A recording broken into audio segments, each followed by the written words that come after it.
రాష్ట్రంలోనే 3వ స్థానంలో ఉన్న తిరుపతిలోని ఇందిరా ప్రియదర్శిని కూరగాయల మార్కెట్ను త్వరలోనే అప్గ్రేడ్ చేసేలా ఆధునీకరిస్తామని ఎమ్మెల్యే ఆరణి శ్రీనివాసులు తెలిపారు. మార్కెట్ను నూతన టెండర్దారులు ప్రారంభించారు. తిరుపతి ఎమ్మెల్యే ఆరణి శ్రీనివాసులు, డిప్యూటీ మేయర్ మునికృష్ణ ముఖ్య అతిథులుగా హాజరయ్యారు. ఇందిరా ప్రియదర్శిని కూరగాయల మార్కెట్ టెండర్ను పారదర్శకంగా నిర్వహించామని, గతంలో ఎన్నడూ లేని విధంగా 4,81,00,000 రూపాయలకు టెండర్ను దక్కించుకున్నారని ఎమ్మెల్యే తెలిపారు. ఇక మార్కెట్లో నాణ్యమైన కూరగాయలను వినియోగదారులకు అందించాలని, అలాగే మార్కెట్లో ఏవైనా సమస్యలు ఉంటే తన దృష్టికి తీసుకురావాలని ఎమ్మెల్యే సూచించారు. తిరుపతి నగరంలో ఇందిరా ప్రియదర్శిని కూరగాయల మార్కెట్ ప్రతి సంవత్సరం టెండర్లు జరుగుతూ ఉన్నాయి.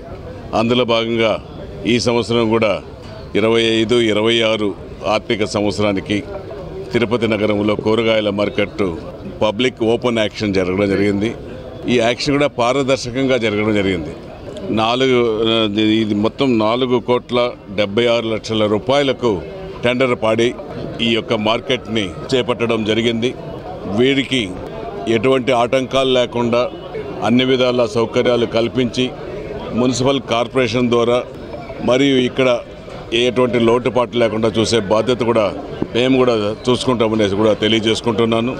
ఇక్కడ ముఖ్యంగా ఈ కూరగాయలు అమ్ముకునే వాళ్ళు, హోల్సేల్గా అమ్ముకునే వాళ్ళిద్దరికీ ఒక సద్భావ సంబంధం ఉండాలి.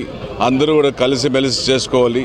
ఈ కూరగాయల మార్కెట్లో వ్యాపారాలు చేస్తున్న ప్రతి ఒక్కరూ ఆరోగ్యాలతో సుఖ సంతోషాలతో ఉండాలి. ఎందుకంటే వీరి ద్వారానే తిరుపతి నగరం మొత్తం కొనుగోలు ఇక్కడ చేసుకుంటారు. ఏమంటే ఇక్కడ నాణ్యమైన సరుకులు పల్లెల నుంచి వస్తూ ఉంటాయి. పల్లెల నుంచి వచ్చేది పవిత్రంగా ఉంటాయి, కల్తీలు ఉండవు, కొన్ని చాలా శ్రేష్టంగా ఉంటాయి. ఇవన్నిటిని కూడా ఈ కూరగాయల మార్కెట్లో లభ్యమవుతుంది. ఏది కావాలనుకున్నా వెజిటబుల్ మార్కెట్లో లభ్యమవుతాయనేసి కూడా ప్రజలు గుర్తించారు.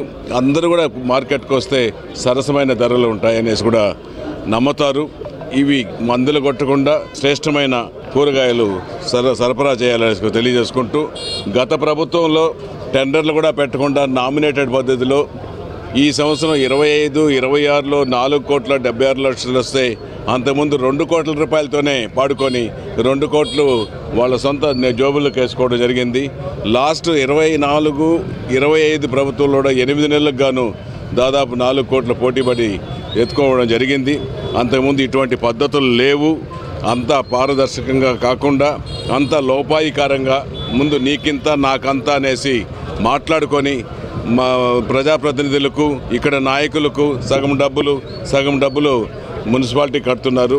ఇప్పుడు మన ఎన్డీఏ కూటమి ప్రభుత్వం వచ్చిన తర్వాత మన గౌరవ ముఖ్యమంత్రి నారా చంద్రబాబు నాయుడు గారు, గౌరవ ఉప ముఖ్యమంత్రి కొణిదెల పవన్ కళ్యాణ్ గారు, వీరి నేతృత్వంలో అన్ని పారదర్శకంగా జరుగుతున్నాయి. అన్ని ఆన్లైన్ టెండర్స్, ఒకరికి కూడా ఎటువంటి వారికి ఎవరు పనిచేసే వాళ్ళు ఎత్తుకొని చేయొచ్చు అనే ఒక విధానంతో ముందుకు వెళ్తున్నారు. అదే మార్గంలోనే కూడా అన్ని జిల్లాలలో కూడా జరుగుతూ ఉంది.